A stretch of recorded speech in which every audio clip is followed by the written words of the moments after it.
Welcome, buddy.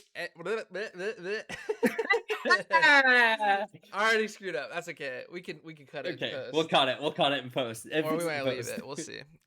We'll see. Welcome everybody to Fireside, a Forge podcast. My name is Righteous. I'll be your host most of the time for this, and joining with me is Clown, our fearless leader here at Forge Esports. Clown, how you doing tonight?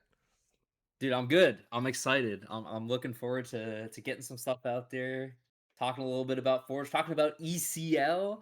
Lots of cool stuff going on in the Ember League this season. I think there's a lot of fun stuff that we got up for you guys today. So I'll be here in and out. Righteous probably leading a lot of it, but yeah, it's gonna be a fun time. We got a It is lot gonna be a of fun time. a lot of interesting details to go over, a lot of takes to discuss, and should be fun for We're all. trying to do it in 30 minutes or less, so Let's we'll see if we'll we can get hop it into done. it. Speed run this shit. Um, First and foremost, thank you so much to Ember, especially putting on Cinder League. Not a lot of IBSG leagues out there, so thanks to you guys They're for putting it definitely one of the on. better ones to do it. So Yeah, respect yeah, to them. They do a great job. and thanks for letting us do this. So, straight into the recap of last week's games. I almost said last night, but that is not the case. Yeah, this week. So Ooh. 4G Sports Atlantis taking the 2-0 over Jolly Rogers, Calypso's Calamity. Phantom Troop Lucifer also 2-0 sweep over Feed the Dream. GCCE Belmont's taking the sweep over Rivals DX. And that's all for Kindle. Moving on to Yep. Spark. We have Forge Esports Mjolnir taking the 2 over Jolly Rogers Black Pearl. Regicide Forsaken taking yet another sweep over Ember Flames. And then our lone 3-game series, Soulless Gaming, taking the 2-1 victory over Kingdom of Kittens. Dude, Gasai? Something like that. Something like that. You guys have to correct me in the comments, but All I gotta say, man, Forge sweep, baby. yeah. We did it. Freaking 4-0. I mean, let's talk about these games. I think to Yeah. start, we'll start with the Jolly Roger JRCC Atlanta series. It's really funny. We'll talk about it with the Forge ones, but they're kind of inverses of each other. With game one, my Atlantis, my gamers, they smacked. It was insane. I think that was definitely a bot lane masterclass from Yeah. from the likes of Crow and Deadly. Like they went crazy that game. Yeah, I think so. Looking at both comps, Yeah. Muddy taking the Caitlyn, kind of the Mhm. old school counter into that Jinx. Pairing with Amelia though, a little bit interesting, right? You'd like to see a little bit more aggression to really unlock that Caitlyn, and I think that just played into Deadly and Crow's hands. They played the Jinx Lulu, something you'll see time and time again throughout the future of League Esports, and 16-0 on the Jinx for Deadly and Crow. Woo! 0, 0, and 17. I think the only thing Deadly didn't accomplish was picking up that pentakill at the end of the game one. At the But end, it's okay. We can't all be we perfect. take it. Uh, Yeah. but yeah, I mean, game one, just a thorough beatdown. Mhm. Sorry to our friends over at Calypso's. But game Yeah. two, I mean, that was kind of a reversal of game one, where Calypso's got off to a really hot start. Yeah, and I think part of it was just a bit of I will say no for loops or the challenged one in mid lane. I know it was a uncharacteristically poor performance on the Akali for this week. I mean, he'll say it himself, and his coach Atelli has said it. Hoops is very good, very competent at the Akali, and I guess has been popping off in it in scrims. Why they felt good picking it here. But the 5-7-3 scoreline definitely doesn't do justice what he's capable of on that champion this week. I think also the other thing was the bot lane matchup. I think it's really interesting to have. Obviously, the MF Seraphine into a Braum is at least from how a lot of people view it. I know it's a pretty strong counter. Particularly post 6. Yeah. You've got you got all the tools in the Braum shield you need, and if you try and just do the full layer of Sarah R into MFR, Brahmi's gonna get insane value, and I think they kind of struggled with that a little bit over the course of the game, but I think started to figure it out as we got into the later stages. of the series of the game, I should say. Yeah, So I would argue that it's a full counter on bot side, right? So yeah, Ash was, these are some old school champions in the bottom hmm lane that were picked. Ash is hmm considered MF counter. MF yep, locks herself into the ulti animation. Ash ult over the top, and then of course, like you said, Braum shield for that Sarah hmm ulti. I'd like to have seen Jolly Rogers play around that bot side more and stack early dragons, especially with the pressure that yeah, Linda had in that mid lane with challenge one, kind of facing significant challenges hmm throughout the course of this one. Shakes held it together in the top lane, had an extreme advantage, ended up being almost 6k over Binzi there at the end. And so yep, I would have just liked to see Dan play around Muddy and Pink more in that game. Um, you know, they had a very, very, very solid lead, and they looked to to force a game three, really, yep. until Tactical Nuke got the Baron steal, and then I think after Woo! that the mental broke. Probably, I think so. I also want to give a little bit more credit to Shakes too, because I think Binzi was only able to get off like one, maybe two Shenars the Hmm. entire game. Yeah. Like Shakes did a fantastic job of constantly putting him under pressure to where he just couldn't get that Shenar off and couldn't, bring the value of the champion to the game. So a big credit to him. I think again, like you said, big credit to Nuke as well. That steal flashing out. I think they basically went. Shakes kind of died for vision, so '07, thank you, my goat.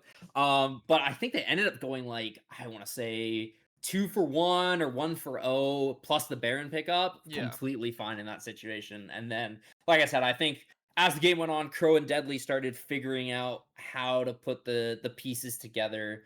And to your point, I think GRCC just didn't have that coordination there to make the later game fights go in their favor. So a nice little 2-0 for the Atlantis gamers, which is great. I know this they've been saying this is their first like real kind of league that they've got to participate in. Hmm. I know Nuke, Deadly, and Crow have been a core together, and Nuke and Shakes kind of rounded that out. So it's Hmm. definitely this roster's first game, and even I know Nuke and Shakes I know have played in other teams, but for Deadly, Crow, and the and Loops, it's their first time. So really happy for them to pick up the 2-0. That's an awesome start, and I think a lot of good things to look forward to on their side. For sure, Jolly Rogers, Calypso's Calamity, kind of living up to their name. Unfortunately, it was a calamity in that game Yeah. too. But we'll have to see if they bounce back here in week hmm 2. We got to move on though. We can't Yes. spend too much time on every single matchup. So let's talk a little bit All right. about Fandom Troop Lucifer taking the sweep over Yeah. Feed the Dream. Now, we're gonna be a little bit less talkative for these matches simply because we didn't get to see them, right? Yeah, we did Because get to see Mjolnir and Atlantis, which is why we'll probably talk about them a little more. But these ones, we're just looking at post game stat screens and seeing what's up, man. So yeah, so what I like to do is like, obviously stats and the post game doesn't tell the whole yeah, story of a game, but I hmm do like to look at the team comps and kind of like what we yeah, can gather from these things. Right off the rip, double cleanse from the carries for uh Phantom Troop Lucifer. I've never seen hmm the cleanse come through for the Oriana, but I think in this particular game comp, it makes a lot of sense, right? yeah, Because outside of Chubby Chernobyl, there's not a lot of lockdown CC outside of like Lily Asleep and yeah, the Kennen ult.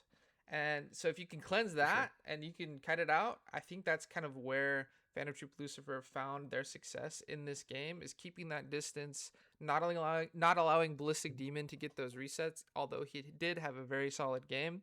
And then ultimately, I think Phantom Troop Lucifer's team comp was a little bit easier to execute with the Moomiel, with the Malphite ult, and the damage over the top. But what say you?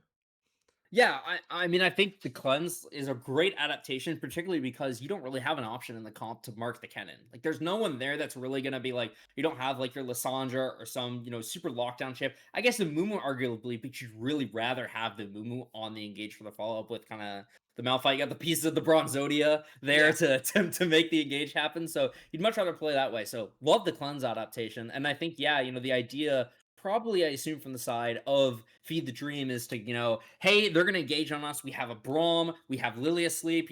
These are champions that should be able to play in. We can counter with the Braumar, get Lily asleep down, really kind of muddy their engage and how it goes. And maybe if Kennen like slice through the back line, you just completely nuke them. But, with PTL, they got a simple comp. Throw a ball on Malphite or a Mumu, press all of your R buttons and let Karma shield people up so we don't all insta die to a Kennen or let Jinx get a reset. So I agree. Just looks like an execution difference. I think much easier on the side of PTL, and they made it work really well. Looks like they got Ori balls going because Castor 10-2-10, get a Yeah. lot of kills there. So must have been working pretty well for them. Yeah, it was a very long game, so I figure it was back and forth up Yeah. until the very end. Game two, a little bit of a different story, although it's still a 34-minute game. The Yep. KDAs and stats kind of make it look like a one-sided affair where blue side got ahead and didn't really ever relinquish that lead up until the very end. Outside Yep. of Rainster doing well for Feed the Dream, it was Mhm. all PTL basically that entire game. Yeah, it definitely looks like it. I mean, Barbara doing pretty well, a little bit more deaths in the department than we like, but 12 kills, still quite good. So yeah, it just seems like they were able to execute pretty well. Really surprising to see that Ash Seraphine not be able to do the best in this scenario, particularly with some of the linearness of the enemy comp, with a Syndra, with a J4, with a Nautilus, they're kind of going straight at your face, so you'd think Hmm. you'd have some good options there, but yeah, it looks like PTL just kind of was able to, again, probably comp simplicity and then execution diff was the main thing. So, congrats to them. PTL, I know historically pretty good org, tend to perform relatively well. So not surprising they come out with a 2-0 this week. Yeah, I reckon to guess that Barbara Jonks probably could have cut his deaths in half had he taken cleanse into Ash Seraphine. So Yeah. I'm sure that's why his death count's a little high. That's But probably part of it.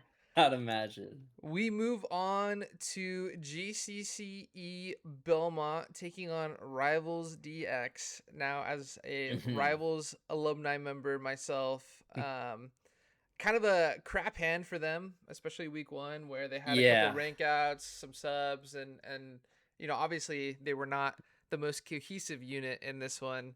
And Yeah. it only compounds an issue when they're going against the likes of GCCE, who is a force in this league. Yeah, absolutely. I mean, GCC from a lot of people's, and we'll talk about this more in the power rankings, but probably the presumptive number one or top two team in the league going in from what most people know about the roster. Pretty consistent. I believe, they're starting to do some tough stuff in Titan. I know they did Ember last year and did pretty decent if I remember correctly. I know these players have been together. Obviously, I know Kagran, that's my boy, plays on my roster. Vanguard is my AD carry. And I know of Beta, I know of T-Dye, I know of Buck B. Tycon's not someone I've seen the name before and I don't know him too well, but I generally know, these players are pretty darn good overall. And as a unit, they, very much showed it with, I think, what is the fastest series this week. I'd have to go look at game times, but I'm pretty sure, if not, probably the most convincing series this week. Yeah, I like a couple things about Rivals DX Hmm. comp. I really like the Shen into a pick like the Jarvan, but the Jarvan seemed undeterred going deathless in this one. Woo! I think Decipher kind of stepping up on short notice. I don't believe Decipher is really a mid main. I They're think listed as he's the support, yeah. I was gonna say I think so he plays yeah. mainly support. So, um, it's a tough spot. Not to take away from GCCE's victory, I would be more concerned for GCCE if it wasn't this lopsided. But for Yeah. rivals, I mean, it's going to be more of the same when we talk about game two, where once again, it doesn't look like there was a lot of cohesion, and that weak spot in mid with the fill from Decipher kind of just allowed GCCE to run over the map. The orange jungle coming out with the Morgana means it's lockdown city, and for a team that doesn't have a lot of mobility outside of the Yone, I think that was a wrap. Yeah, no, Buckbeat bringing up his patented Morg mid. I know that's a big pick for him. And I've heard rumors of Tycon's Orange Jungle. I know that's a thing that he likes too. Especially this patch. We'll talk about it later with some of the tank buffs. He sees going for that Knight's Vow there. Mhm. Definitely seems like a very strong pick. But yeah, I think ultimately, I don't know if it really matters compositionally what was picked for either teams here. I think it was just a cohesion difference of rivals, getting the unfortunate hand of having to get those players together last minute to make a roster that works for week one, and then GCC coming in with their very highly touted roster, ready to rock and roll, and they definitely took care of business. So nice 2-0 from them. Not too much more to say on that. We move on to Spark Forge Esports Mjolnir taking the 2-0 sweep over Jolly Rogers Black Pearl. Once Woohoo! again, Forge coming out victorious. Um, Yeah. so you hinted at it with the Atlantis series, where game Hmm. one Atlantis was able to really run over their opponent. In game two, they faltered a little bit. This is the opposite. This was a really tightly contested game one. Before it turned into a one-sided stomp in game two. But we could talk a Yeah. little bit about this game one comp. I feel like if you're like diamond or below, poke comps are very Yeah. hard to pull off because it requires a lot of Mhm. patience. And I think we saw that volatility in lower elo. No offense to all my friends out there, but uh, it was just a lot of Pambi really wanted to go in, or Yeah. Scion really wanted to go in. JD, until they started taking the foot off the gas a little bit and playing slow. It was looking scary early. Yeah, definitely. Now, I will say the only caveat to that is bot lane. That bot lane of Deep Dub and RKO out of nowhere, uh, absolutely demolished the Verisimillion early on. Like it was not they weren't in the same universe on Mm-hmm. that bot lane. So it should have been a very easy game for Mjolnir. But to your point, it's that knowledge of how do we actually execute taking that early game lead and transitioning it in the mid game. We had a number of fights where the virus got to free hit, wasn't killed. I ended 5-2-2. Was able to pick up some kills there. So yeah, definitely think it was just some miscommunication, misunderstanding of how to best achieve the goals to close out the game. But ultimately, team was able to figure it out over the course of the game and pulled in that victory. So great job to Mjolnir for pulling that in game one, and definitely highlighted that bot lane with their capabilities. And we'll see a lot more of that in game two. Yeah, I mean, we could just move on to game two. Yeah. 18 kills for D Dub, and of course, whenever the ADC pops off, Mhm. you have to talk about the support as well. Deathless on Nautilus Yeah. for RKO out of nowhere. Just an overall thrashing in the bot lane. Yeah. Fujin and It's Crazy P kind of have to take a look at the game film and be like, what went wrong for us so fast? Because Mhm. if you blinked, you missed it. They were down a couple kills. It was constantly frozen on DT. Mhm. The wave was constantly frozen on DT Dub's side, and Mhm. they, I mean, they basically created a game state where they really just didn't have to do much other than play around that bot lane, and that's exactly what happened. Yeah, absolutely. I think Mjolnir definitely with a much more comfortable composition, a standard dive comp. You've got your Kaisa, we're diving. We've got the J4, we've got the Orn, we've got the Nautilus, and heck, even the to enable it, I should say, and then the Ari of fantastic follow up in a classic dive composition. You have a little bit more scaling on the side of JRBP. And unfortunately, I mean, I see a game where my Mundo is level 13 at the end game screen, and I know it's a bit of a rough one typically because Mundo, you really want to hit that level 16 Thanos spike, Yeah. and particularly in the CS department, not being able to pick up enough gold. But yeah, it just again probably seems like pretty decent comps on both sides. I mean, the Mundo Cho'Gath maybe a bit tougher on the side of JRBP relative to the overall compositional cohesion of Mjolnir, but seems like Mjolnir was in their bag. They knew how to run this comp, and they just executed it darn near as flawlessly as you could have, from all accounts. Yeah, for Black Pearl, I would have really liked to see the Cho'Gath actually go AP, right, and be like a one shot threat for this Yeah, Kaisa. 100%. And then outside of that, like I don't really have qualms with the team comp itself. What it came down to was Okay. execution. A lot of the times we saw Galio like Mhm. last second ulting somebody kind of just on a whim. That person is already dead by the time the crash down comes, and then Galio dies, and then it's like, oh, we don't have two big front lines anymore. So it was just a lot of skirmishing and sporadic play, a lot of getting caught out because the map control from Mjolnir was so overwhelming. But I mean, that's something that with reps and with time, you can definitely improve. And so for Black Pearl, even though that game two was such a lopsided loss, I think you take out, you step back and you kind of say, well, we almost had them in game one. This week didn't go our way, but that, I mean, the season is still young. We move on to Regicide and Forsaken taking the sweep over Ember Flames. Forsaken, a team that we are well familiar with over at Oh yeah. Forge. Um, and I mean, this series, you know, bias aside, I don't know a lot of gold teams and a lot of gold orgs, but just looking at the teams on paper, I think it went about as expected. Game one was obviously a very very lopsided affair with Blue and Wildstar basically running the map. Yeah, no, I know. So I know Wildstar very well. Played with him before. Obviously played against this team, and played against the roster. Even subbed with them before, so I know them relatively well. And they're doing a lot of stuff in. I know they also compete in Blue Water, and they're doing quite well there. That's why they're heavily favored coming in here. As you can see, a very top side focused roster. I think Wildstar and Blue are some of the best players on the team. And we can clearly see that. Why I talked to Wildstar a bit about this game. Sounds like pretty much it was just took some advantages on top side, and then him and Blue were able to just permanently go into Old Man Hand's jungle and kill him on repeat, steal all his stuff, make him poor. Which I know being jungler on the other end of that, you're just like, dude, come on, Mitch, just let me play the game. Let me get some Mm-hmm. CS.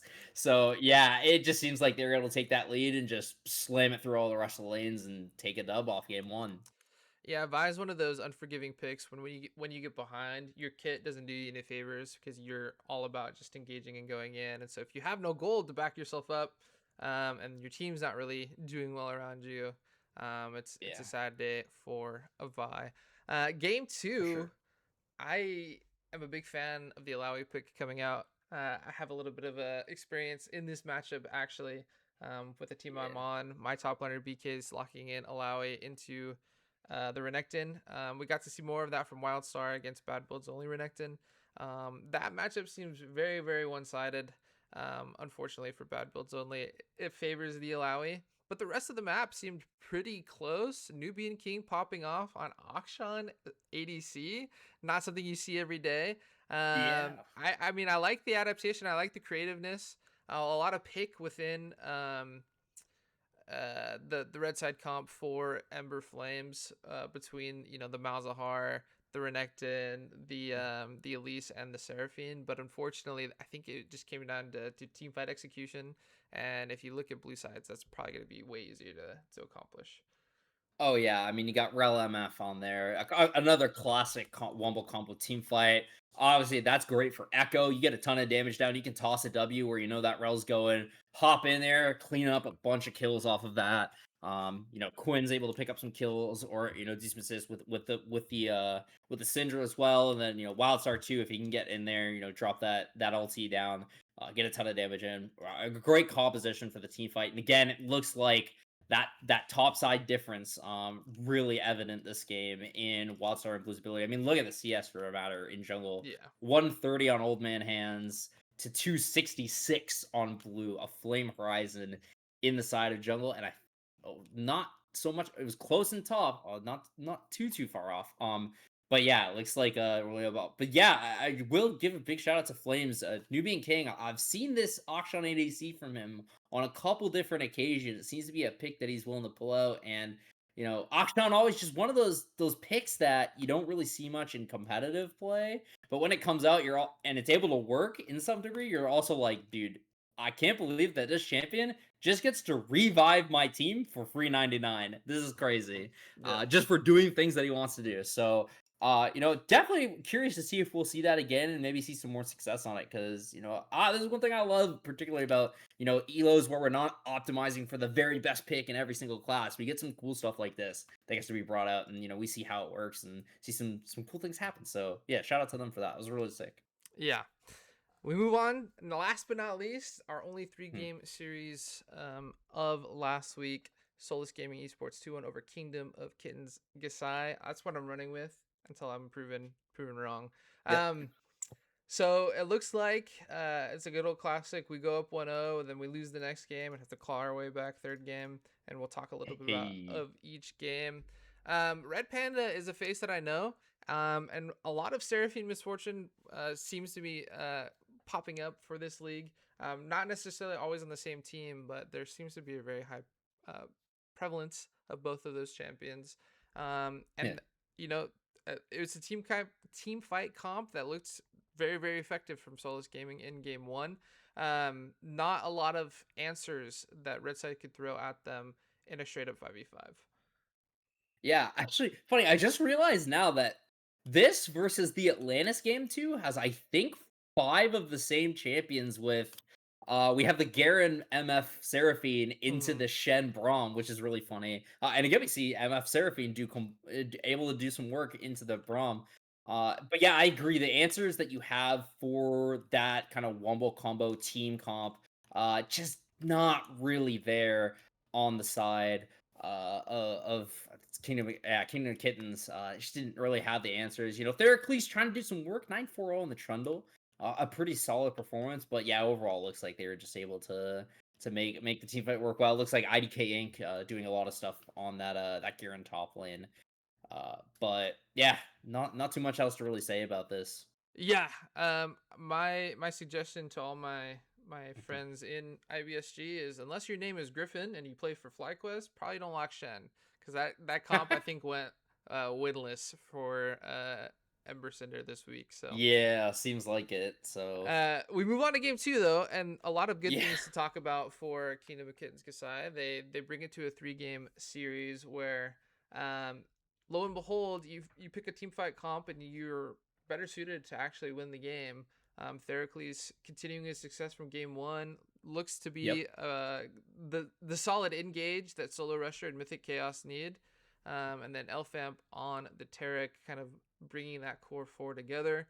Meanwhile, for SG, despite having a couple of big team fight ults and wombo combos, what it seems to me is they got off on the back foot to start the game, and they could never call their way back into it. Muerte going 1-5.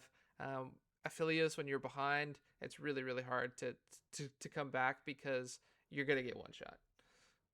Yeah, I also think compositionally, that Tarek, for in my eyes, does so much work on the side of KKG. I mean, you have three champions that really want to get uptime in Azir, in Volibear, and in Sivir, and you have these massive meat shields of Sion, Renekton to a degree with ulti, and then Leona as well, able to tank so much. So I think there's some thoughts of, we can get a ton of damage down with the Orianna. The Aphelios is going to be able to free hit, but Terrigal kind of throws a wrench in your plans because even if you get that Volibear fighting in the front line, you have a Zerg maybe going in a little bit, trying to do some Shroom shuffles, or the very least, Sivir free hitting with that Terrigal thrown on top of them. That gives them so much extra uptime, and that's gonna be so much damage output. So yeah, to your point, I'm not sure the early game went like that. Obviously, Merte doesn't get off to the best start, but I really do like compositionally from the side of KKG what they put together. I think it works really well together and provides a lot of benefits for a team comp that wants that high uptime. Yeah, not much to say there. I mean, a Yeah. team that scales with Azir and Sivir getting off to a really good start early, it seems it was bound to be pretty lopsided after that point. And then comes game three, where it looks like the pressure got to our friends at Kingdom of Kittens, and Yeah. it was all SG in this one, from what it looks like. Yeah, I mean, Solar Rusher, shout out to him. 6-4, pretty decent performance on the Zoe, able to make some stuff happen. But I mean, look at Coffee Dragon in the jungle, 11-1, and into the likes of a Nautilus, and you have a bit more of the scaling damage on the side of KKG with that Zahen, with that Zaya. The Olaf can really go crazy in this game, and clearly he did. Press that R, say screw your CC, screw your sleep, screw your depth charge, whatever it may be. I'm gonna go kill your Zaya, and especially if Zaya's caught with that ult down, it's gonna be game over for your team. And then obviously you have some protection from some of that CC with the Milio. I think great choice on the side of SG there. And then you have just some good defensive options as well, and even a diving buddy for the Olaf with the Silas. So Yeah. yeah, it looks like shout out to Coffee Dragon. I mean, great game. Looks like he put the team on his back, said, "Hey, get in the backpack. Let's win this game. Let's close the series out." And a nice win for them on our only 3 game series of the week. Yeah, and I think what ends up happening too is it's the nature of Fearless, where the later you go into a series, the less and less comfort you're able to lock down. And I look at Red Side's comp from KOKG, and thematically, there's bits and pieces that work well together, but overall, as a 5-man unit, it doesn't really make sense, right? So Yeah. Heracles on that Nocturne doesn't really have a go-in buddy unless Ratu finds his like way onto the back line through a flank or a TP or something. um, Zaya, wants to use that ultimate to disengage, but if you look at blue side, there's not like a wombo combo that you're really looking out for. It's just a lot of uptime in these fights, right? So Yeah. if they could bait that out with the Ornn ult or the Ashe ult, then Mythic Chaos kind of a sitting duck, and so you have parts that want to go in, parts that want to play back. Zoe sitting there poking, and just thematically, it didn't seem like it came Yeah. together. I will say, Theracles, if you're gonna pick this comp, you grab a Nocturne, and you're like, man, I don't have anyone to go in with me. Check out that lethality build, my boy. Get it right, get it right. Get that profane, get that axe arc, and just go click some heads and tell Myrte you can't play the game, bro. You're not allowed to. I mean, that's the only thing. But I agree. Like, even outside of that, there is a bit too much of the compositional difference for what they want to do. I'd love to see a bit more kind of frontline defensive stuff, or at least a little bit more, even or arguably even more damage. Just to say Olaf doesn't get to play the game, we're gonna press R buttons like a Vega or something. Just say boom, you're dead. And, like, just throw as much damage on them as possible. And now they can't play the game. So I don't know. It's yeah, definitely some tough things on the composition side. So Yep.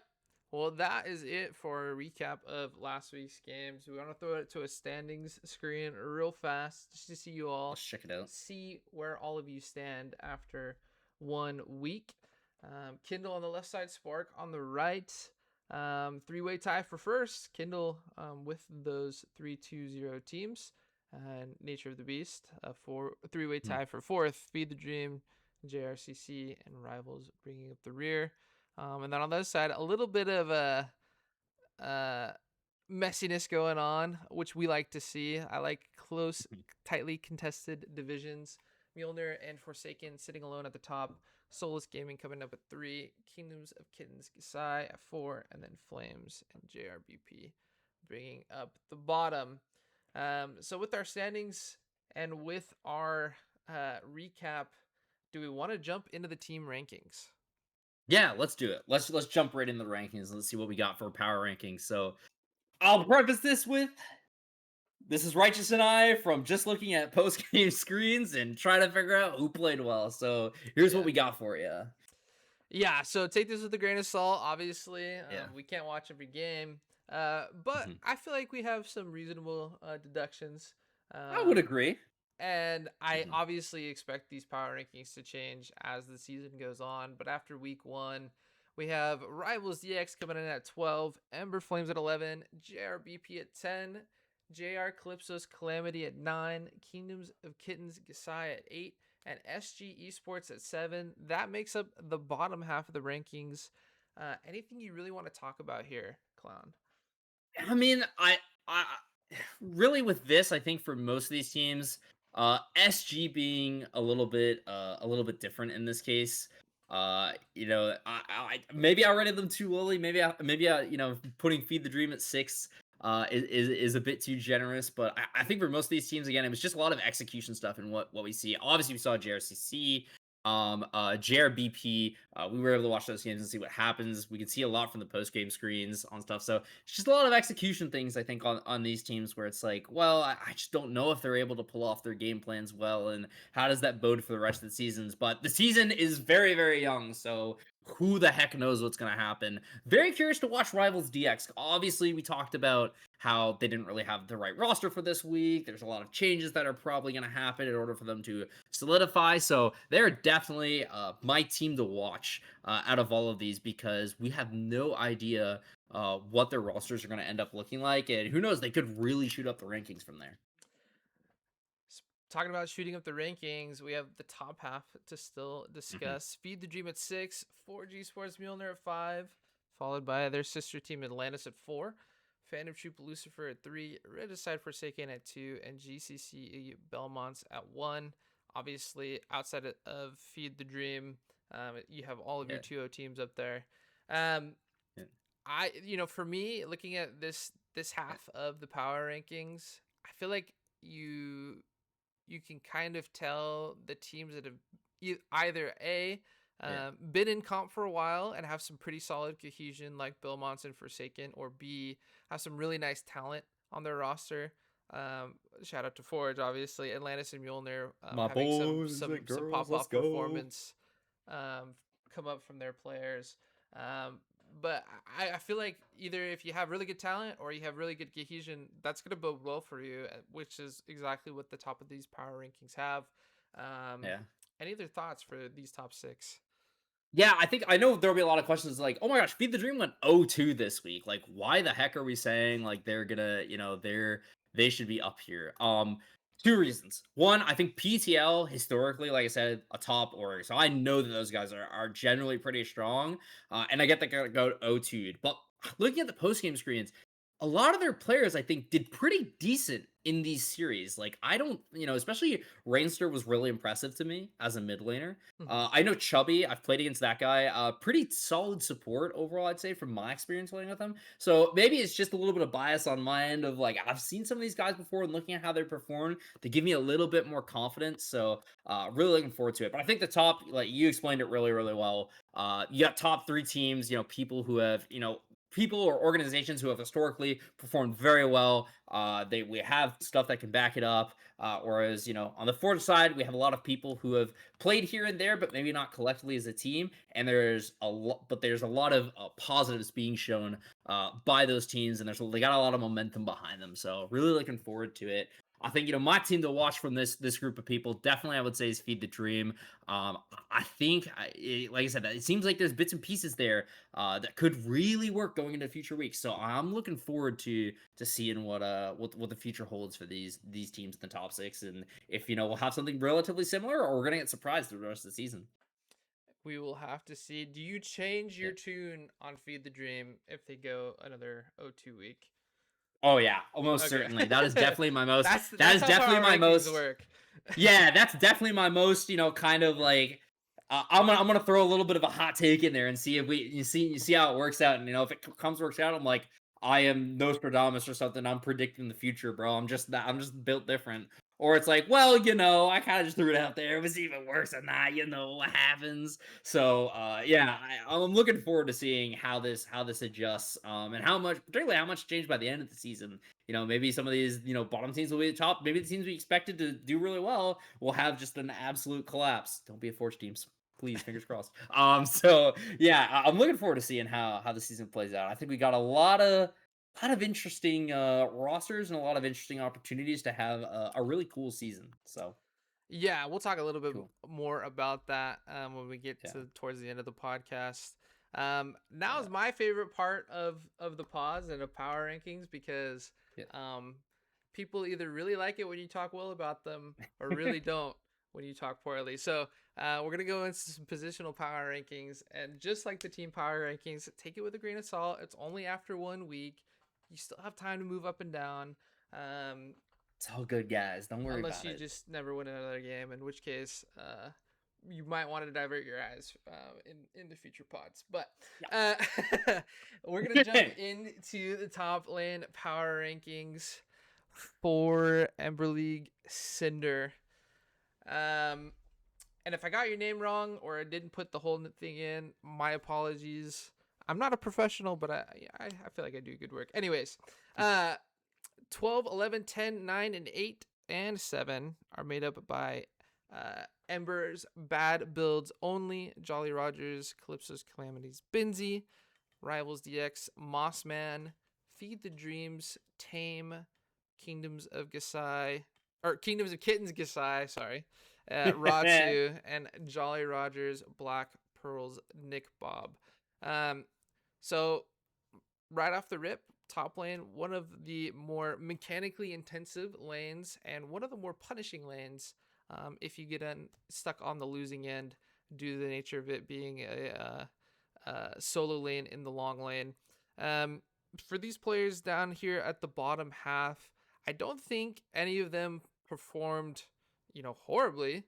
But I do feel like they got abused in a lot of the matchups that they faced in their matches.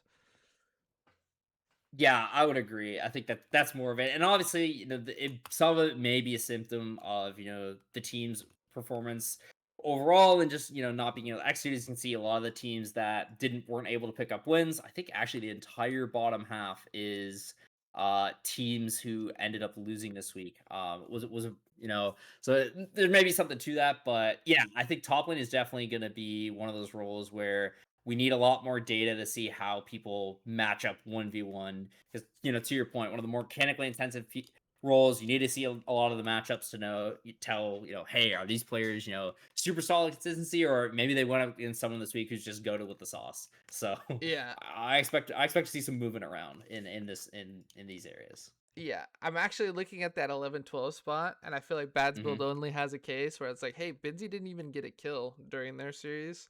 I at least got Yeah. two. Um, you know, jury's still out, and so obviously that's going to be, nobody wants to end up being last place. So we'll have to see if they step their games up. Looking at the top half of these power rankings, you got J Dog Hmm. from Mjolnir at 6, SG I don't know Inc. or IDK Inc. Yep. From Solus at 5, Yupflow from PTL at 4, Shakes from Atlantis at 3, T-Dye from Belmont's at 2, and Wildstar coming in at the number 1 spot. And I feel like very well deserved, putting on a clinic in both of his games. Um, but looking at that top half, any other things you want to talk about there? I feel like with this top half, I think top lane's going to be very competitive and very concentrated at the top end area. Hmm. I think at least in my eyes, just looking at some of these games, I think Wildstar, T Dye, and Shakes might be a great break point for kind of the top laners in the league that are really going to push each other. I think they had some fantastic performances in week one. Obviously, very early to tell. We need to see some more games, but I have a feeling that top lane is going to get we're gonna get some pretty clear, top couple of players in the role, and then everyone's gonna be trying to play catch up. That's kind of my read on it at the moment. But we'll see how it ends up throughout the rest of the season. Yeah, top lane's pretty hard too, right? Because there's a lot of different styles, and some Yeah, styles lend or tend to be higher ranked in carry positions, right? As opposed to like if you're locking in Ornn and Scion, it's not that we think you're a horrible top laner. You're playing your job, you're fulfilling your role. It's just not flashy, right? And so it's kind of yeah, tough to rank you above people that are getting like 16 kills a game. So we'll have to sure. see how the rest of this shakes out. But I am definitely looking forward to seeing some of these top lane matchups uh, come to fruition as the season goes on. Want to jump right into the jungle rankings? Yeah, let's do it. Let's go for it. All right, jungle power rankings coming right up. And then, I mean, I should say, like, if your team didn't do well this week, you're probably gonna be Mm, ranked pretty low. So you'll see a happens, big common. dog. I was gonna say you see a common theme with some of these teams. But I digress. 12 relics from Rivals DX, 11 Lux Waves from Jolly Rogers Black Pearl, following closely by his sister team counterpart Dan at 10 from Calypso's Calamity, Old Man Hands from Ember Flames at 9, Lily from Feed the Dream at 8, and then rounding out the bottom half is Dragging It Out 7 from PTL Phantom Troop Lucifer. Uh, Speaking as two junglers, I feel like we have a little bit of Yeah, authority on this topic. But looking at the bottom half, I mean, what kind of, I mean, other than, poor play and yeah, poor performances from the team, yeah. what's something that you can kind of do as a jungler to kind of crawl your way out and put yourself up in that upper echelon tier? Yeah, I think obviously it's hard for us to see from the post game stats sometimes because there's some things in jungle in terms of map impact that maybe depending on if you are able to edge out another jungler just by a little bit may not show up as much on the scoreboard. But I think certainly like trying to find a style that fits well with your team in terms of do I want to be a jungler who does a lot of the early game lane impact stuff and get put the enemy team so far down that I could take control of like multiple quadrants across the map or something along those lines. Do I want to be that scaling jungler who's just extremely efficient at playing for my farm and prioritizing getting the gold that I need in order to effectuate the map when we come into the mid or late game. Those are really, I think, where really understanding your role in the team and being able to make that happen is, I think, ultimately what a lot of these players do. The one I will give a call out to, particularly, is Old Man Hands. That's a player I definitely want to watch because I think, particularly with the game against RGC, I think Regicide just really knew how to punish the team and how to punish jungle effectively. I know Blue's a very, very solid jungler. There's a reason he's number one. We'll get to that later. But he knows what needs to be done in order to really punish teams. And I think, Old Man Hands obviously struggled. And there's not a whole lot you can do, particularly, if your top lane's getting blasted in and, you have top and junglers friggin' running into your top side permanently, you can't play. So I'm really looking forward to see how he plays against some other teams going on where, maybe that's not as often punished, particularly at the IBSG level, and what is he able to do with that? So, long-winded answer, but really find a role in the team, make sure you execute it on as best as you can, know what needs to happen in order for that to get done, and then kind of go from there. Yeah, I would tend to agree. Yeah. Knowing your role and then playing it effectively will always make you stand out as opposed to Yeah. kind of being lost in the jungle. Hmm. Um, Top half of the jungle power rankings: number 6, Atlantis's Tactical Nuke X; number Hmm. 5, KOKG's Therocles; 4, Solus Gaming's Coffee Dragon; 3, Mjolnir's Pambi; 2, Belmont's Tycon; and then number 1, as you made mention, Regicide Forsaken's Blue. Um, these players, I think, what it boils down to for me is you could tell they had a noticeable impact on the game, especially in their wins. Tactical Neogax, we of course got to watch him steal a Baron. Yeah. But Coffee Dragon, like you had made mention, popping off in the Olaf. Blue playing very, very aggressively and choking out Old Man Hands. Tycon just, overall solid performance, especially on, I think he was the Yeah. Deathless Jarvan. Correct me if I'm Yes, he wrong. was. That's correct. Yep. But all of these guys had one or two games where you could point to and be like, yeah, that's a jungle gap. For sure. Yeah, I think these guys did generally well. I do want to shout out, Theracles. I know obviously KKG this week did not get pick up a win, but I think he was definitely a jungler who, looking at the stat sheet, could generally understand what he was trying to do and what needed to be accomplished, and tried to do that well. So looking forward to that. And then I think, Nuke also at the further down on the list of his team winning, I think he did pretty decent, but it was being able to watch his gameplay and seeing the things that were coming to his mind and what he was trying to do definitely shows me, like, hey, this guy's got the knowledge to be Mm. able to push his game to the next level. It's just a matter of getting the reps and getting the application in there. So I'm really looking forward to that. I think right now, Blue and Tycon clearly the number one and two junglers. Pretty solid in my head. I don't think there's any possible way that you could change that up. But I think a lot of these junglers, there is so much opportunity for improvement, so much opportunity to kind of hone their game. Particularly, I know, for example, Pambi it's been a while since he played in the amateur competitive scene, so getting some of that, getting to play at this level a little bit more might kind of push him to improve. And for a lot of these other players, I think there's going to be a lot of movement in jungle power rankings, I think, this season. I think we'll have a lot of changes over the course of these next what is it we have, 6-7 weeks or something, 6-7 weeks that we have of regular season play. So I'm looking forward to it. It's gonna be fun. Yeah, I think that sentiment holds for all of these power rankings. Just Yeah. because after week 1, there's still a lot we don't know. We might think we know, Yeah. but obviously we don't. We have to wait for the games to actually come, Yeah, for come and sure. be played out. Speaking of the rest of these roles, let's just jump straight into the middle, Yeah, let's go mid. mid lane rankings. Um, Mid's tough, right? Only because you can have high impact on the map and you can do well even in losses just by nature of the role. Short lane for majority of the game or a large part of it. Getting gold, getting KP and doing these things. And so like Yeah. even in losses, like Vile Fox, I believe he played a pretty solid Malzahar game. Yeah. There's up and down. There was both good and bad. I think even all the way up to number 1 with Buckby. But Before we get to there, let's talk about the bottom Yeah. half. Decipher from Rivals DX at 12. Vile Yeah. Foxes. Ember Flames. What? Ember Flames Vile Yeah. Fox. I got that backwards. At 11. Yeah. KOKG's Solar Rushers 10. 9. Solus Lucifer, I think is how you would pronounce that. I almost Yeah. want to say Lucifer, but that's a team, not the player. Yeah.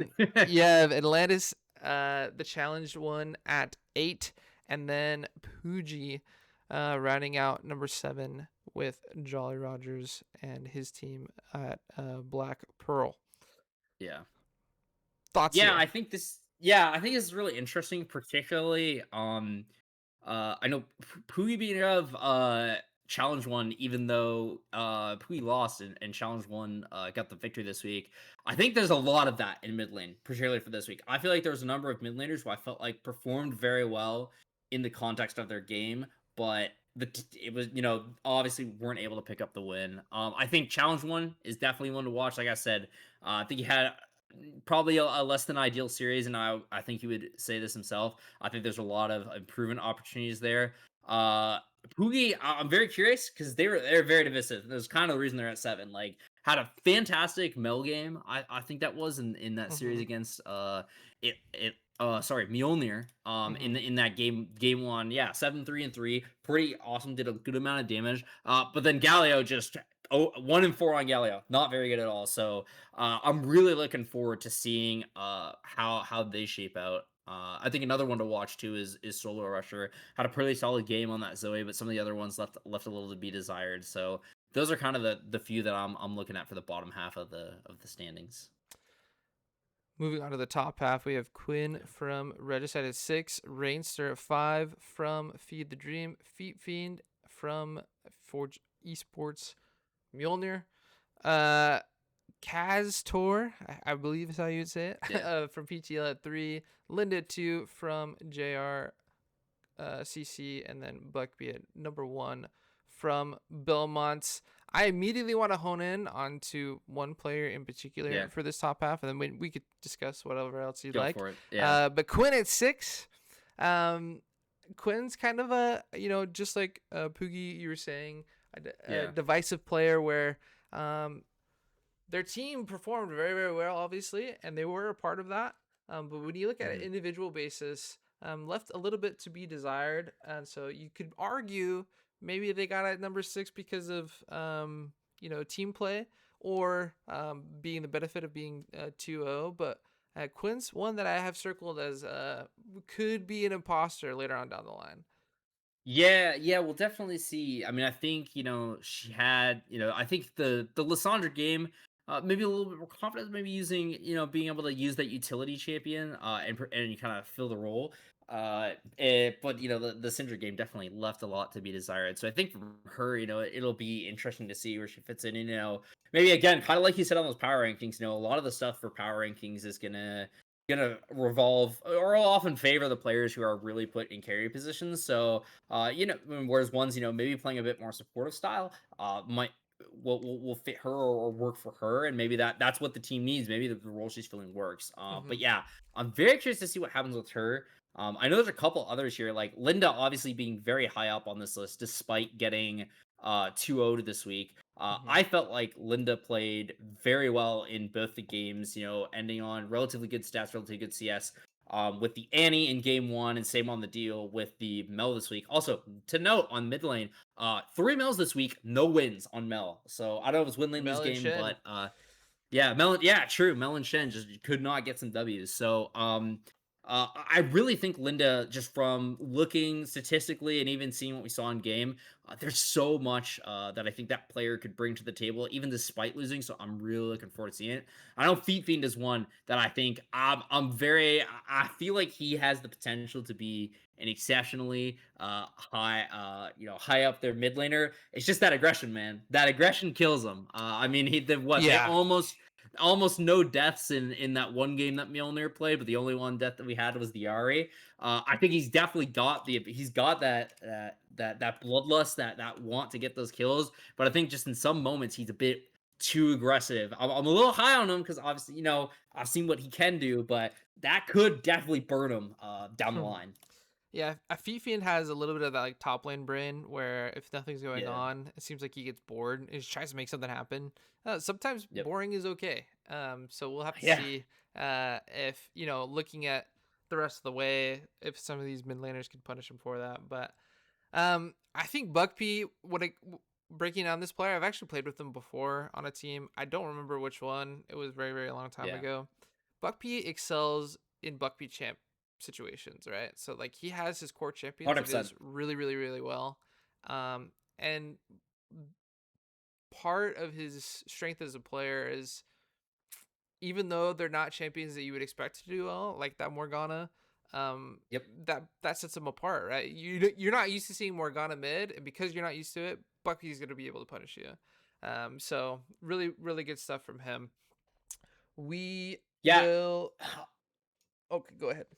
No, I was gonna say I'll be very curious to see how it goes when if I'm expecting, but I'll be honest, I'm expecting Bomos to make playoffs. I'm expecting them to get there. I'm very curious to see how it fares in a longer series, particularly against a team who can scout appropriately. Because if Buckby gets scouted out, to your point, how does he do on some of maybe champions that aren't so much Buckby champions and where we can go? But enough about that.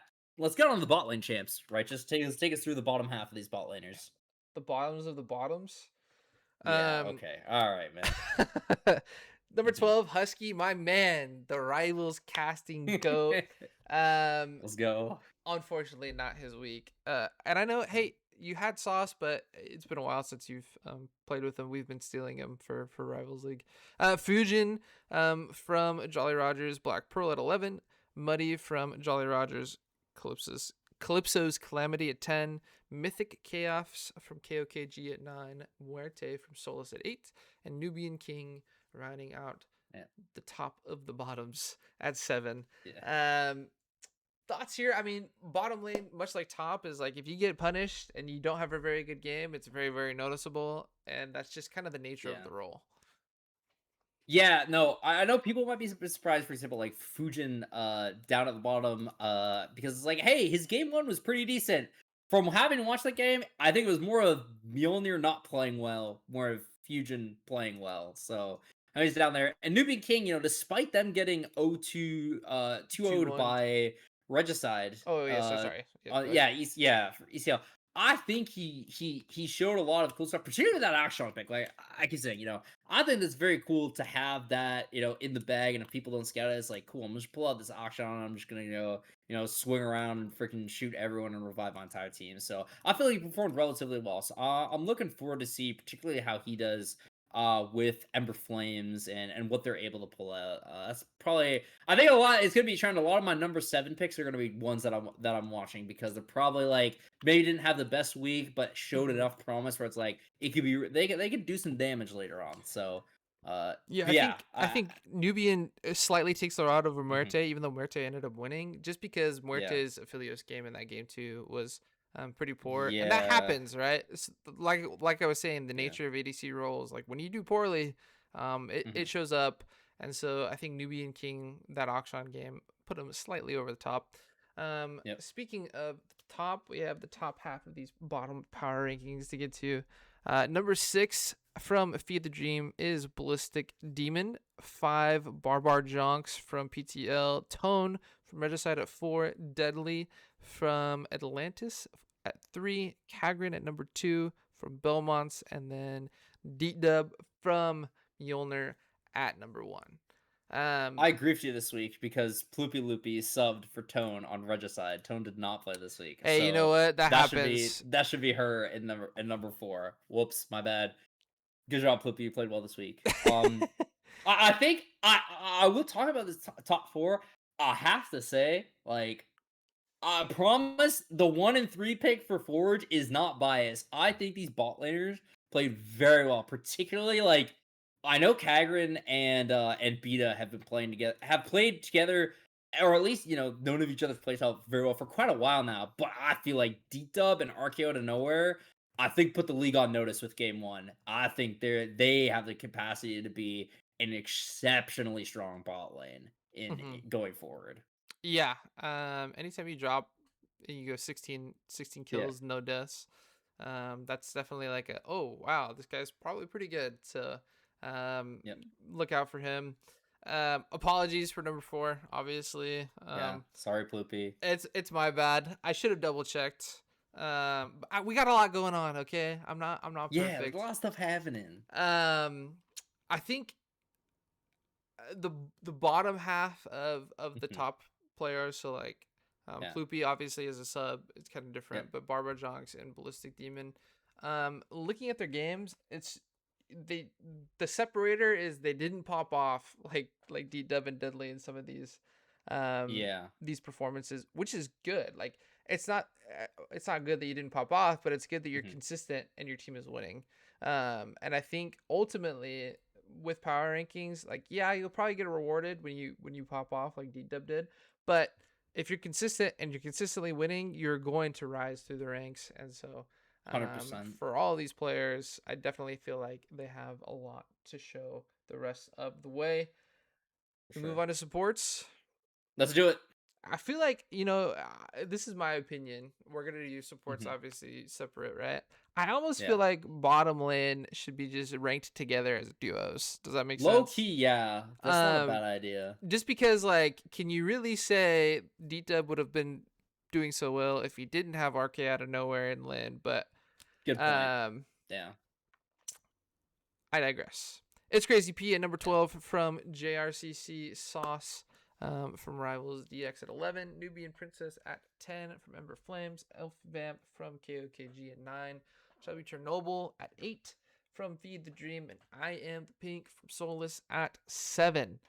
Righteous, we made a graphic mistake. That's supposed to be CC. I am the pinkest JRCC. Oh, you know what? That's on me. Hey, Whoops. we'll iron it out. First week, guys, It's growing pains. First it's week first doing week. it. Give him some break. It's all We've good. gone But I through. do It's good. unfortunate it was back to back slides where I had made a Yeah, mistake, but everything GG. else was okay. It's all good. No, like I said, everything is chilling, bro. Like it's week 1, bro. No one should be hating that hard. But it's a good thing that you brought that up because I do want to talk about I am the Pink. Hmm. Obviously taking the L this week on with the JR CC games against Atlantis, but I felt like generally was doing a pretty all right job, particularly that Braum game. That second game, Yeah, the Braum into the MF Seraphine. Seraphine. I can't find the name. Hmm. I think really understood their job very well and was able to execute it. I think there's a couple moments where we pressed bomb shield and clicked the forward key a little bit too much, but definitely showed some flashes of like, hey, I think this person they might be able to rock with it. So again, going back to Clown's 7 pick is the one to watch. Very much a person to watch. I think the JRCC's bot lane with I am the Pink as support. They could do. There's some opportunity for growth there. I'm looking. I like them. Yeah, I don't think he ever missed a Seraphine ult.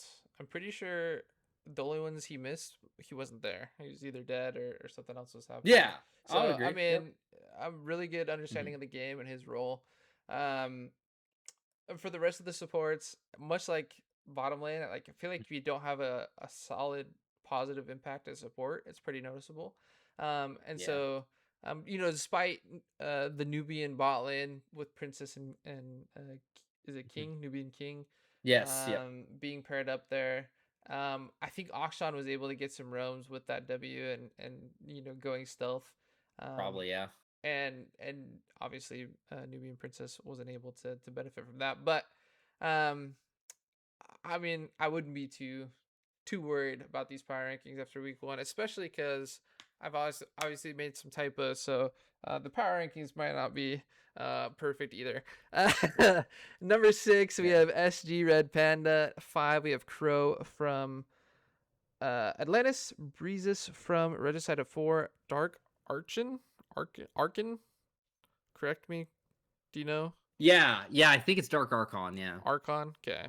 From PTL at 3. Beta mana or just man?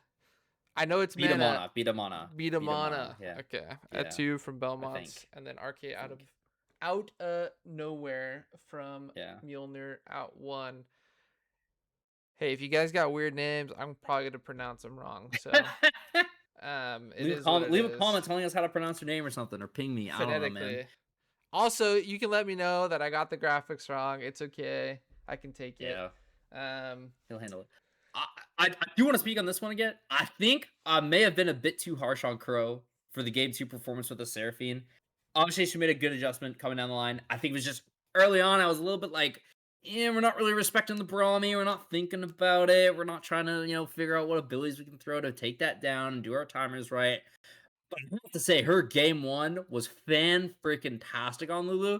So mhm. arguably, probably should have put her higher on the list personally.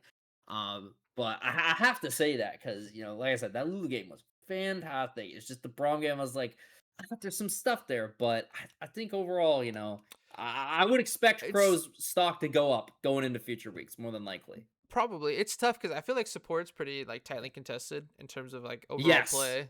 for sure. Uh, for the most part, I was generally pretty pleased looking through these games and Yeah, seeing like even in losses, a lot of the bot lane duos did relatively well.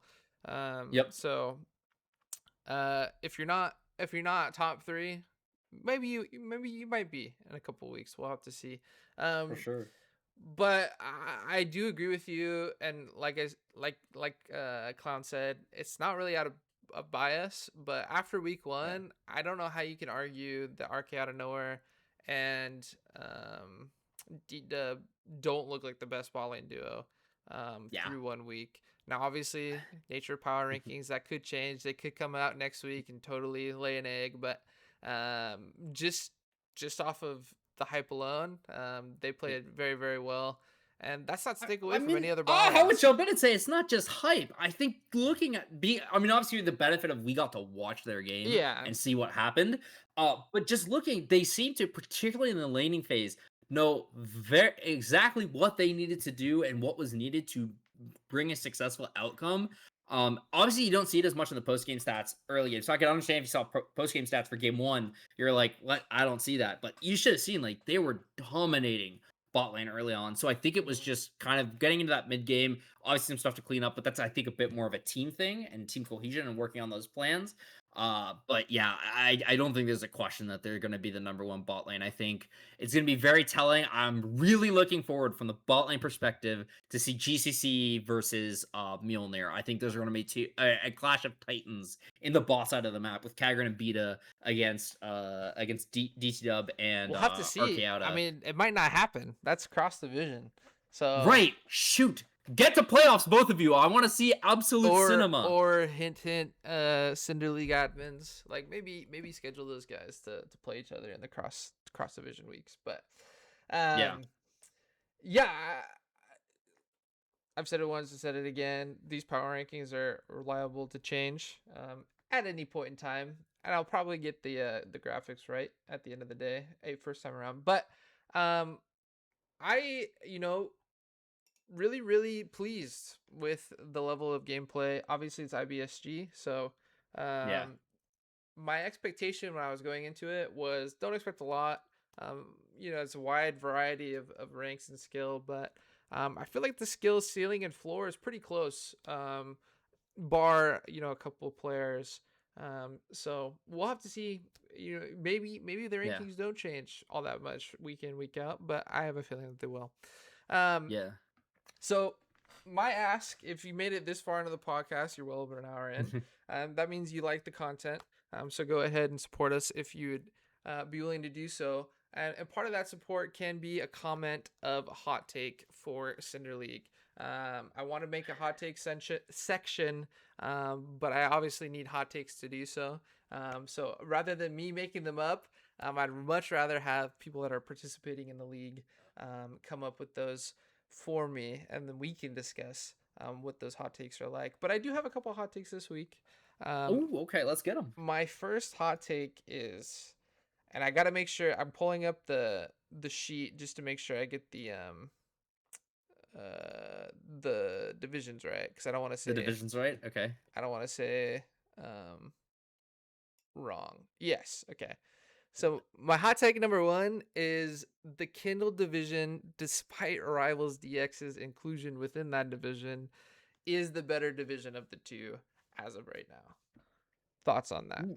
I mean, Y I don't even know if that's a hot take, I'm gonna be honest. I think that's a bit of a mild Uh, take, like, that's a I spice level I can consume take. I Rivals are think they very are bad this week. definitely. Rivals was Yes, very I bad get this that, week. but you have GCC Belmont's arguably, the consensus, like, this should be the top team. Hmm. You have PTL, in there as well. Again, an org that historically has done very well. They've got a lot of, solid stuff in there, and Atlantis, who I think put on a very good showing as the number one team. And even, looking at my power rankings, Feed the Dream, I think there's a lot of potential within that roster. JRCC, that's the team with Linda, right? I'm gonna go look the rosters real quick. I know there's a lot of it was Linda mid for JRCC. Yeah, Linda's in mid lane. And I am the pink at support. I think Hmm. there's a lot of opportunity in JRCC. So I would fully agree with that. I don't think that's a hot take at all. I think they are the better division overall. I think Regicide Forsaken clear number one and Spark. Mjolnir obviously pushing up there. I'm curious to see more from them, but I think they're also a very solid team. But then in the rest, KKG, Solus, JRBP, and Ember, I'm just not super convinced by those teams at this point just yet. So I would agree. I think Kindle is the better division than Spark in terms of just raw power that's been showcased so far. Okay. So you heard it here. It's not a hot take according to Clown. I feel like the Spark division might have some words to say about that, but Drop um them in the comments. Let me yeah, hear it, bro. we'll I'm have down. to see. I'm And down. then my other hot take is that, Mm, and this is a fun one because you're here on the pod okay. with us today. My other hot take is that if you're not a 4G sports team, you're playing for third, fourth.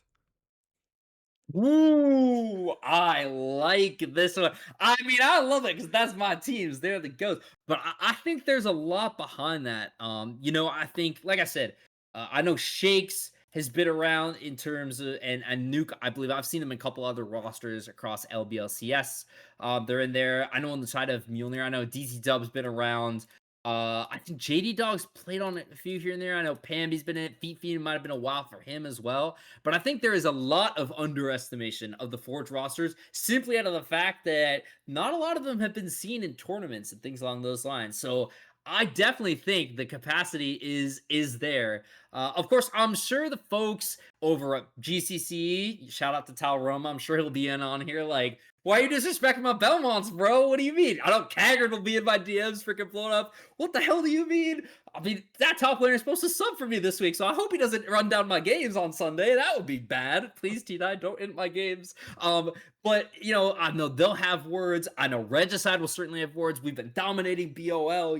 What the heck, man? PTL with their history, they'll have words. I'm sure there's a number of other teams who think they should have the capacity to be number one and number two, but I can definitely, I'll agree. That's certainly a hot take. But me, I can see it with the rosters that they have and the capabilities, the ceiling that they've got. There's a lot that could happen, and it may just be Forge sweep 1-2. Everyone else come for the rest of the places. Grab your bronze medal if you can. But we got gold and silver locked. There you go. I figured that'd be a fun one, just to that's discuss. a that's a banger. That's a You know, banger. like I don't bet personally, Hmm. but if you have the option of Forge versus the field, it's always a safer Hmm. bet to take the field, right? Because there's a lot that can happen Yeah, between now and then. absolutely. But Yeah. I feel like just this is bias coming through because I got to watch the games. Yeah, Um, of course.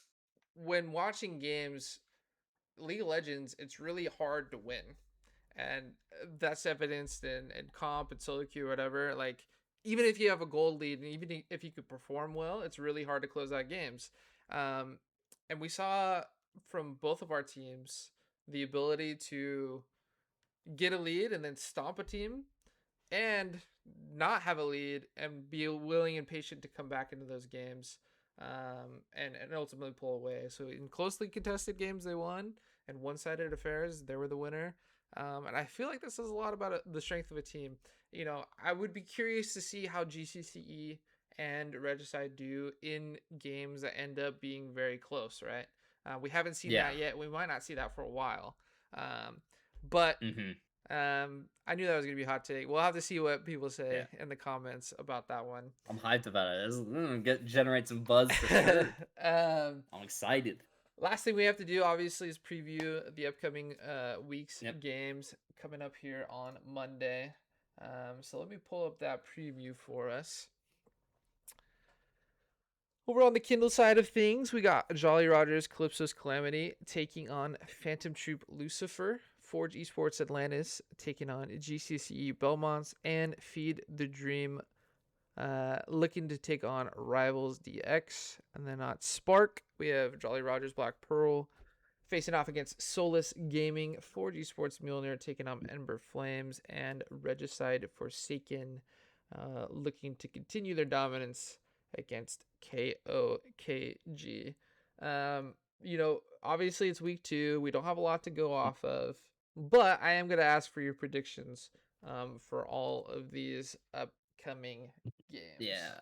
So first off, let's. Oh, I need to see. Can you pull the graphic back up? I want to Yes, see. I want to see what we're yes. dealing with. Yeah, I don't have the. Actually, no. Wait, you're I'll fine. tell I'm you. good. I'll tell I you. have it. I have it. We'll go So let's Kindle. go. You want to go Kindle first? Yeah, we'll go Kindle with JRCC against PTL. Mm-hmm. That should be. I think it's gonna be a PTL 2-0. I think PTL, like I said, historically well-performing org. Obviously, they already picked up a win over Feed the Dream. JRCC. Obviously, I'm big on their mid laner Linda. I think Linda's shown a lot of good stuff in the 2 games that we did see. It's just and same with I Am the Pink as well. I just don't know if the entire roster is going to hold up at this point. I don't know if you can have that big of a 1-week turnaround. So right now it's got to be a 2-0 PTL for me. I think it's gonna come down to me, or for me, the Mm-hmm. difference of some topside play. Binzi, of course, didn't get a kill in week 1, and for PTL, like you said, there's a lot of talent and potential there, and I think Yupflow might be able to abuse some matchups there. So I'm actually gonna go 2-1. I think Calypso's Okay. Calamity had a little bit more in the tank than we got to see in that 2-0 sweep. I think it was a little bit closer of a series against Atlantis, but we'll have to see. I mean, both of these teams are looking to bounce back. One of them will come up victorious. I just expect it to be a little bit closer. For Forge Sure. Esports Atlantis taking on GCCE Belmont, Oh this is where you have to man. defend your hot take. Oh man. I mean, Belmont is they're established. They have a solid top to bottom 5 players. Atlantis has a lot of unproven potential, but I think a lot of talent, obviously, from what we've seen. Um, Yep. uh, for me, the game's gonna revolve around mid and bot, right? Yep. And I'm trying to be as unbiased as possible. I Mm-hmm. This is why I'm rooting for Atlantis. I'm gonna take Mm-hmm. Belmont 2-1. I think in a 3-game series, if it gets to that point, Belmont, because they are the more veteran and proven team, that's gonna Mm-hmm. lend their advantage in game 3. But I think Atlantis is going to show a lot in those first 2 games. If Atlantis wins, it's gonna be a 2-0. I will say that. Yeah. But if it goes game 3, I think Belmont's taking it. Yeah. All right. Screw you, man. I'm going freaking the homer take. I'm gonna Yeah. say I won't say 2-0. I will say 2-1 Atlantis because I agree. I think this series will go long. I think I agree in terms of bot and mid, it's gonna depend a lot. I also think jungle is gonna be a really interesting matchup in terms of Tycon versus Nuke. My focus is more on the jungle mid, to be honest. I think Atlantis' bot lane is gonna be fine. I think they're gonna be able to do very, very well. What I'm focused on is particularly mid in loops. Obviously, had an off series last week, despite picking up the victory. If he's on it, I think it'll be great. And then Nuke, I want to see a little bit more from him. I think if he steps up a little bit more, they could even potentially push a 2-0. But I'm gonna go 2-1 Atlantis. But Okay. I agree, it's gonna be contested. It's gonna be very contested. We're looking at what I think will be a late season top of the table contest. So I'm excited about this, but yeah, 2-1 Atlantis for me. Go Okay. 4G Sports, baby. I'm gonna use my coach to protege Yeah. powers, and I think I have you predicting a 2-0 for Feed the Dream against Rivals DX. No way! No way! I mean, yeah, like look at Rivals. If I look at Rivals roster right now, we still on the official roster list, we still have Blank in the jungle role, and obviously they didn't have their mid razors. So without the data, and effectively it looks like Rivals is in the same position they were in last week. I don't see anything other than the 2-0 for Feed the Dream. So I don't think Yeah, there's too much to I talk about mean, here. obviously we don't know what's going on behind the scenes, Yeah. right? They could have a solid five man that they've been Yeah, running maybe they with do. for a little bit. But going off of the information that we have, I Mhm, can expect more of the same from week 1 to week 2, unless that it proves not to be the case. And Feed mhm. the Dream, like you were saying, I think can potentially be a contender in the league. And after coming off of a sweep, they're definitely going to look forward to getting their get back against rivals DX. I will say sometimes you're a little bit overeager and chomping at the bit. You overplay. You could Mm. be punished, but I don't expect that to Yep. happen. So I have them going 2-0. We move on to the Spark division. Jolly Rogers Black Let's Pearl do it. and Solus Gaming Esports SG. For what it's Mhm. worth, the only team to go 3 games. Black Pearl, of course, did get swept. Um, in my mind, I don't know about you. We're gonna talk about it, but in my mind, Yep. this is a toss up. Um, I mean, literally a coin flip matchup for me. I'm just gonna go with Jolly Rogers Black Pearl because I think it would Ooh. be better for the division if there's 2-1-1 teams after the end of Yeah. the week. I mean, I agree with that. I think realistically, I'm going to SG. I Okay. think SG's. I think SG bot lane. I'm hoping that Aphelios. I think that he was on the Aphelios, right? Merite had that Yeah. unfortunate 1-5 Aphelios game. Yeah, Hmm. I'm hoping um that we did. If we don't see a repeat of that, I think IDK Inc. I think Coffee Dragon did very well in the top side of the map, and I think they could have a potential, Regicide versus Ember Flames incident of just taking over Nick Bob and Lux Waves in the top half of the map and being able to dominate. So I think it's going to be an SG 2-0 I definitely think so as personally, well. but I like going for yeah. the underdog. That's like my underdog I take. respect it. I respect it. I'm Uh, always here for some underdog wins. I was able to. We're gonna talk Yeah. about Mjolnir here in a second, but I was Hmm. able to interview Deep Dub, and I asked him about Yep. JRBP, and he's like, "Hey, like unless they change the roster up, I don't expect much." So everything's telling me not to go Black My Pearl, but I'm boy. I'm hoping that we can get some tight games between the two of them. Speaking of I D respect Dub it. and Mjolnir, they're taking on Ember Flames. Ember Flames, of course, not the best showing, but had Hmm. some solid performances from some individuals within that Yeah. organization in that roster. Um, I'm a big fan of momentum. I think momentum can carry you a distance, and the way the Mjolnir won, as long as they don't get overconfident and overlook this opponent, I have them going 2-0.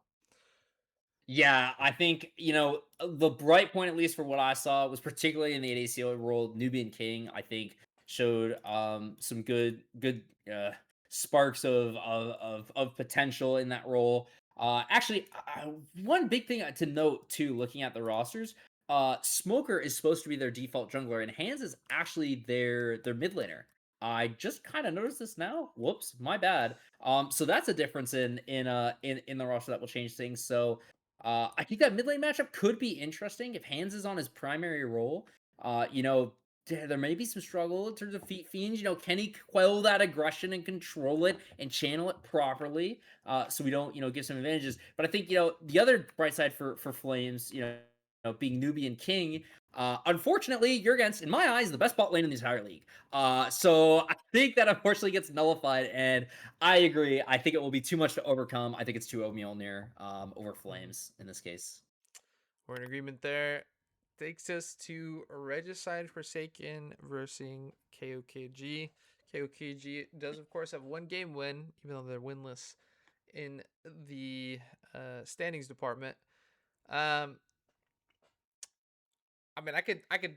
This is like a semi. This is a lukewarm take. I Yeah. think Mjolnir, Hmm. Mjolnir, Forsaken, and GCCE are probably the top 3 teams as they sit right now. Yeah. I think that's what we had in our power rankings as well.